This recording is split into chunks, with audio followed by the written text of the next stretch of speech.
feeling out there, man? What's today? Tuesday or Wednesday?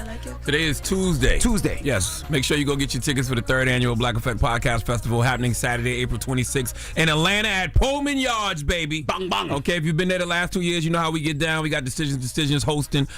Sarah Jakes Roberts with the Woman Evolved podcast will be there. Tank and Jay Valentine with R&B Money podcast, just to name a couple of the podcasts that'll be there. But go to blackeffect.com/podcast festival to get your tickets. That's right. Go get your tickets. And morning, everybody. We are The Breakfast Club. Let's get to the mess with Lauren LaRosa.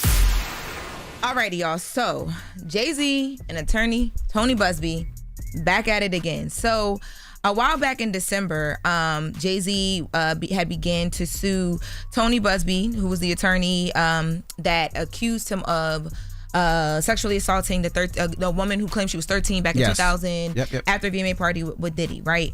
Now, moving forward, yesterday in Alabama, in a court in Alabama, Jay-Z went forward and filed something directly against the Jane Doe and her lawyer. This time, it's not just attorney Busby, it's also a man named David Fortney, who was a second attorney.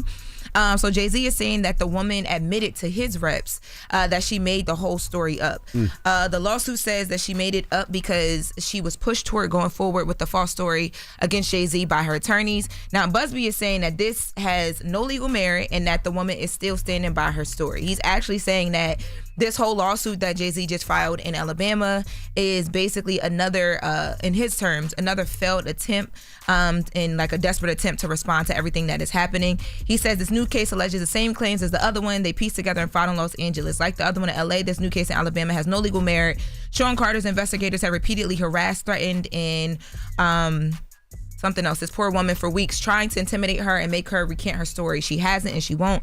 Instead, she has stated that she stands by her claims. These same group of investigators have been caught on tape offering to pay people sue me and my firm. After speaking with Jane Doe today, it's clear to me that the quotes attributed to her in this lawsuit are completely made up, or they spoke to someone who isn't Jane Doe, right? How do you intimidate somebody that's anonymous? And why is fighting for your reputation considered intimidating a person that you don't even know? Just an anonymous person can come and make claims about you, and then when you speak out against it and say these claims aren't true, and then even if you find out that this person is lying, why is that considered intimidation? It's not. It you don't even know who the person is, and the person hasn't released their name, so I wouldn't exactly. She's anonymous. Now listen to this, okay? So then after this, Jane Doe, on behalf of Jane Doe, her attorneys go and they file a response, their own suit. Not their own suit, I'm sorry, they file a response. And they're saying that she, in this response filed, she sticks by her story. And she's saying that she is intimidated and that she is terrified. How? Don't nobody even know who you are.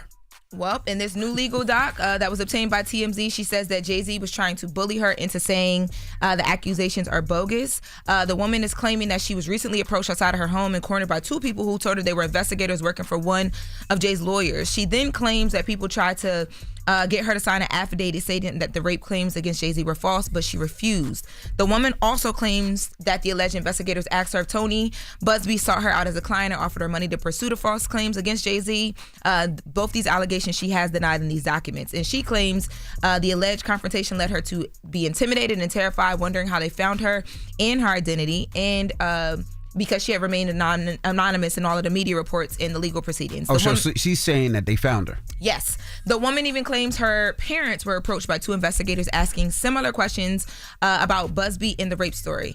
Now, again, this is the same woman from back in 2000, but this back and forth all went down yesterday. But didn't the same dad say he doesn't remember driving his daughter, and he would remember that because the drive is such a long drive? 100%. But she is claiming that her parents were approached by the two investigators asking similar questions about Busby and the rape story. But to your point, Envy, back in that was the NBC interview that this accuser did.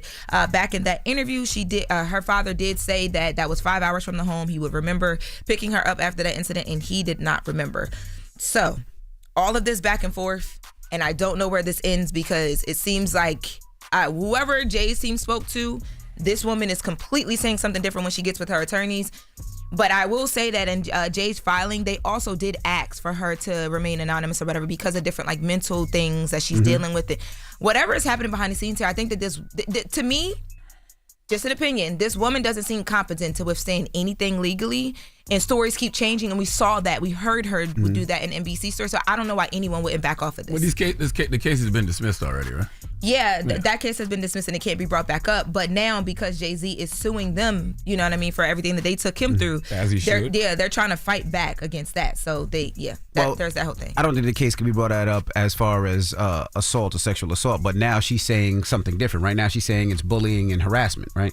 Yeah, two different things. Mm-hmm. But that's what I'm saying. It's like an ongoing. Like, why doesn't this just end? Like, defending yourself is not bullying or harassment, and that's the executive order Trump needs to sign. Okay, if you find out a person lied about allegations like that, whether they are criminal or civil, they should have to face criminal charges. And attorneys who take those bogus cases should have to face some consequences. I'm with you 1,000%. If those attorneys know that those cases are BS and know that that person is lying from the facts, from the evidence, yes, they should be brought up on charges too, because this is getting ridiculous. And I hate that when you're a person of status and you got money, just because you're defending yourself and using all the resources that you have at your disposal to defend yourself. Now all of a sudden you're a bully and you intimidate. Well, now you're attacking the victim. After that, you got claimed for something that you didn't do. Yeah, and I will say, so again, Attorney Busby is making these claims. Jay-Z has claimed before that these private investigators that Busby has said before also approached him. They had nothing to do with him. He didn't even know who these people were. His attorney said that. So. I love the fact Jay keep fighting to clear his name. I love that, because most people would have just stopped right there and was like, F everybody else. But I love the fact that he's like, nah, this is not it. Y'all done played with my name and I'm going to clear it to the end. And I ain't mad at that. You got the time, the money, you got the right one today. So he got the money. Mm-hmm. He got the money. That's what that boy, he got the money. He got the money. Most people would have let it go, but he got the money. Yeah, it's just a lot. It's just a lot of back and forth. But yes, that is the first round of the mess. All right, thank you, Lauren LaRose. So now when we come back, we got front page news, and then Mike Epps will be joining us. So don't go anywhere. It's the Breakfast Club. Good morning.